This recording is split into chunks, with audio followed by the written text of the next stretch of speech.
That's it. That's the fucking one. It's counterintuitive.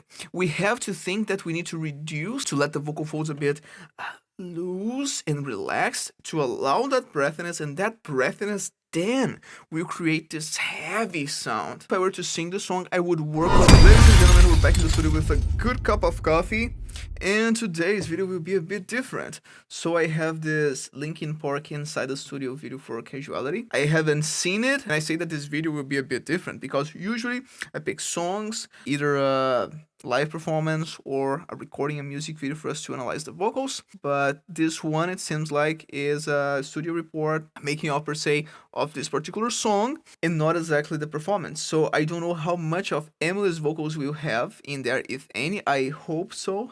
I think she's in the thumbnail, so I do believe that we'll have some vocals in there, and we'll be talking about her recording process, her vocals, and, well, whatever we see in here. Alright? For those who are new here, my name is Caio. I'm a singer-songwriter and voice teacher. Mainly, I work with vocal distortions, and contemporary singing in general, and my approach is based on laryngeal physiology, biomechanics, so I'll be talking a lot about how the muscles are working inside the larynx for us to produce the sounds that we want to produce. Alright, so that's exactly what you're going to see around here. So if you're into this kind of content, consider subscribing to the channel. That helps me a lot with the algorithm, and you also stay up to date on whenever we release new videos here. And then if you like the video, please click the like button because that also helps a lot. Okay, so let's go, let's dive in. Hi. You're the guys from the screen that I was watching. We're the guys from your Zoom call. What's up? Saw you guys on my phone. Oh, yeah. We can open up one of the existing songs and make it better. We can start a new song.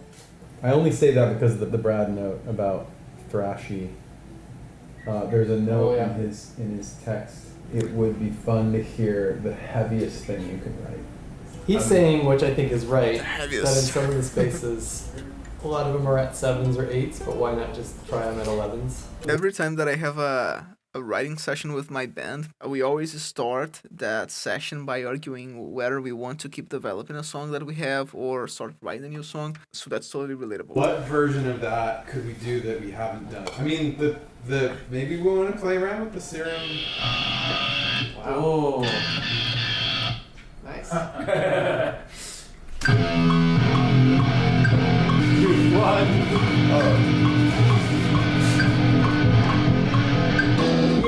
bro. It's happening. Well, just end it. Our singer is there. That's cool. So, hi. Hi. Hi. Brad had sent a note saying, I wonder if there's like a untapped heaviness. Like, I think everybody loves the sound of you like going ape shit on a track. He was like, what if you just go super far, like going really, really thrashy? And he said when he was listening through the I think this one will be early heavy. demos, it felt like Emily's presence had yet to be realized. One of the most striking developments is hearing, maybe for the first time, how powerfully her voice can fit within the emotional landscape of our music. Like, goosebumps, great. So he's stoked. Yeah. And his comment is, to just keep looking for refining, like what's your zone of most special, most awesome. I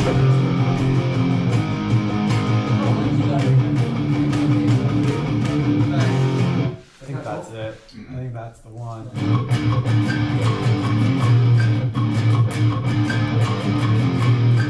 I'm into it.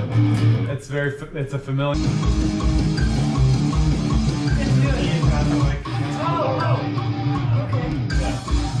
Fuck you, I got it.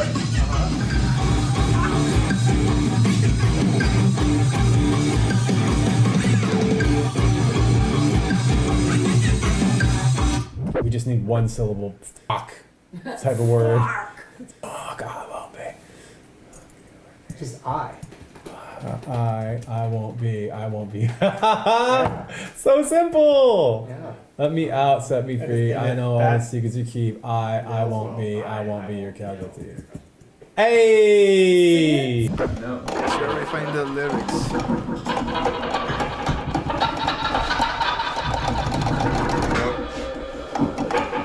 What I'd like to hear is a scratch in that gap. Da, da, da, da, da, da, da. And this is interesting. That's also an approach that I really sympathize with. You have the structure of the song, maybe you have a melody. Hopefully, you have a melody at this point, and well, you might have a theme or you may not have a theme, and that's totally fine if you don't. Once you have the structure of the song, it will be way more clear what you want to discuss about, what you want to treat in that song. And only then I'd like to think of lyrics. So I would hardly ever start a song with lyrics. If anything, maybe a couple phrases, but I always like to have a clear melody before I start writing lyrics. And that makes the process so much easier. Because if I have words, but then I don't have a melody, I'll have a lot of work to make those words fit into a song, and maybe it won't happen at all, and I would need to change the words. So instead of writing the lyrics once, I'll have to write it twice or maybe 3 times.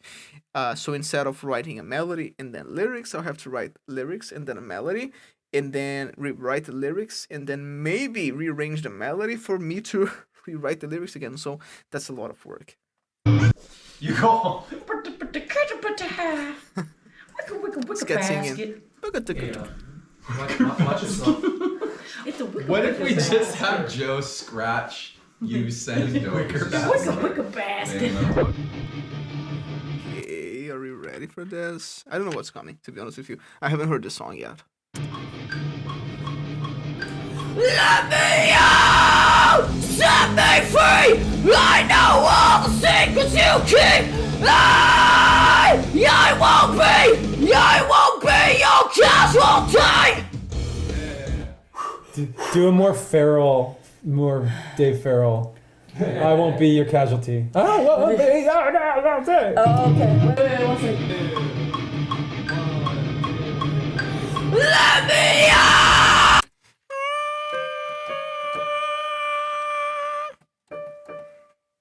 Set me free! I know all the secrets you... I won't be your casualty! That's it. That's the fucking one. Killer. Your casualty!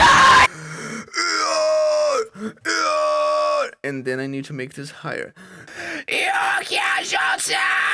I won't be your casualty! I won't be your casualty! A snarl scream running. Woo! So here's the thing. For this kind of distortion, it is what we call a mixed distortion. So we have structures at the level of the vocal folds responsible for the distortion, but we also have structures above the vocal folds that are also responsible for the distortion. Set me free! I know what will be! I won't be your... I won't be your casualty! I won't be your casualty! The main thing about this kind of distortion is the presence of hiss, the presence of sibilance. So we do want a lot of air. And to be honest, this is not what I train the most. And because of that, I feel like my distortion right now, what's still lacking is more breathiness, to be a bit closer to hers. If I were to sing that with more crackling, so more muscle mass, I won't be your candle. That's a bit heavier. We need to add breathiness in there. And that's exactly what makes that distortion sound heavier. It's counterintuitive. We have to think that we need to reduce to let the vocal folds a bit loose and relaxed to allow that breathiness, and that breathiness then will create this heavy sound. And it's always a balance between the transglottic pressure, the amount of muscle mass that we have mobilized inside the larynx, the subglottic pressure, the amount of air pressure that we're sending into the larynx, the supraglottic pressure, which is the pressures that we control here. How is the position of our soft palate? How's our tongue? How are we shaping our mouths? And then we control all these pressures based on what we're hearing, the psychoacoustic pressure. And that's exactly why she has a headphone. And so she's hearing herself really well. So we cannot overdo it. If we try to make sounds like this, too loud because we have a lot of crackling of the cartilages, because we also have the body of the vocal folds, specifically the intersection between the second third and the third third of the vocal folds, allowing that hiss, that breathiness. So we have escape of air. It might be super drying, especially if we try to make that extremely loud. So all of these we need to take into consideration whenever we are practicing vocal distortions. And Emily is a great vocal distortion singer. She's a great screamer.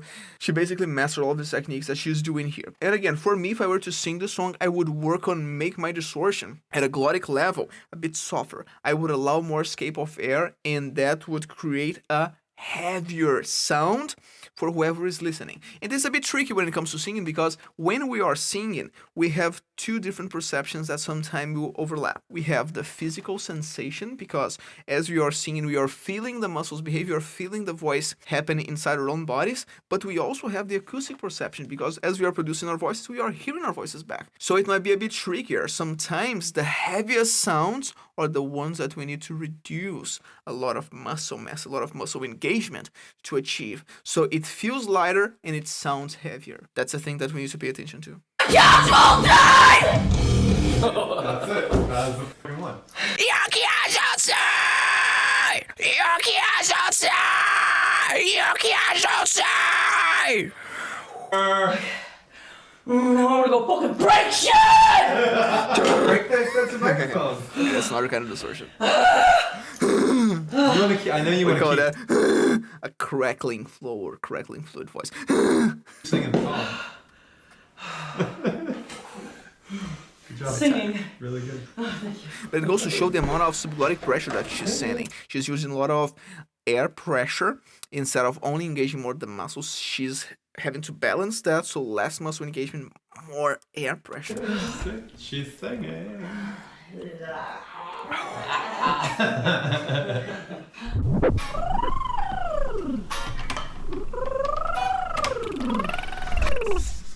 I need to give you a note. Fortress. Can't come over here. I can't even see you. I don't know where he is. Did Brad come in here? This song is very like, we're gonna fuck you up. Mhm. And I feel like this moment could be like the opposite of that. You psychotically think like the walls are gonna like cave in. Have fun with that. The whole imagery of the song and how we record. Whenever I'm recording, I like to think lights, how I want the room to be, in the way that makes me feel kind of more in the song, if that makes any sense. Depends a lot on the song, and if I'm recording without anyone nearby, if I'm recording with my band next to me, maybe with a producer in the room, depends a lot. Quiet. You just do it in the room, Emily? In the room, in there? Like where Brad's standing. It's only a matter of time. It's only a matter of time. Time! She's going into it, and her voice is cracking. It's only a matter of It's only time. It's only a matter of time.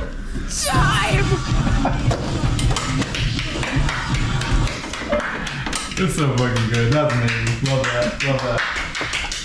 Great to make a great song even better. Yeah, it's really fun.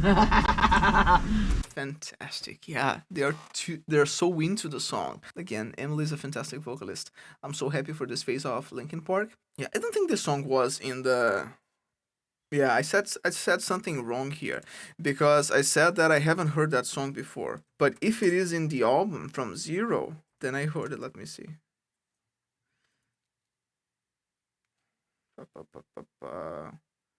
Yeah, I think it is, right? I think it is. Yeah, I didn't know the name, because this album, I heard the whole album so many times at the gym, the whole album, like from to bottom, but without like really stopping to see the name of the songs. So I know well the name of the songs that I've analyzed here. So I know that we talked about Heavy's the Crown, we talked about The Emptiness Machine, Over Each Other, Two-Faced. We also talked about Two-Faced. But the other ones, I don't really relate the name to the song. What's the name of that last song? good things go, oh, that song is so beautiful. Yeah, no, this album is fantastic. I'm really happy with this new phase of Linkin Park. And yeah, I hope I can catch one of their shows soon. I hope you can take some advice from this. And if you want to improve your vocal technique and maybe learn some of these vocal distortions as well in a healthy way, check the link in the description for my course Building Your Voice. We have 4 modules where we talk about passive vocal schemes, active vocal schemes, ornaments like runs, vibrato, yodels, and we have a full module on vocal distortions, how to learn and practice them and apply them in a healthy way. We also have an extra module on music theory for singers. So if you want to learn more about music theory, about scales, about rhythm, how to start reading music, we have a module on that there as well. And we have a complete vocal exercise library where we have exercises for all of these techniques. And we also have a lesson on how to create your own vocal exercises based on what you are learning, what you're practicing on the songs that you are learning. All right, so check that out. If you're into this kind of content, subscribe to the channel. Let me know in the comments if you are already practicing vocal distortions, if you sing songs like this already, if you would like to learn, and what other songs or artists would you like me to analyze here next. Alright, until next time, and remember, if your concepts cannot be seen in the real world, they must change, and not the world.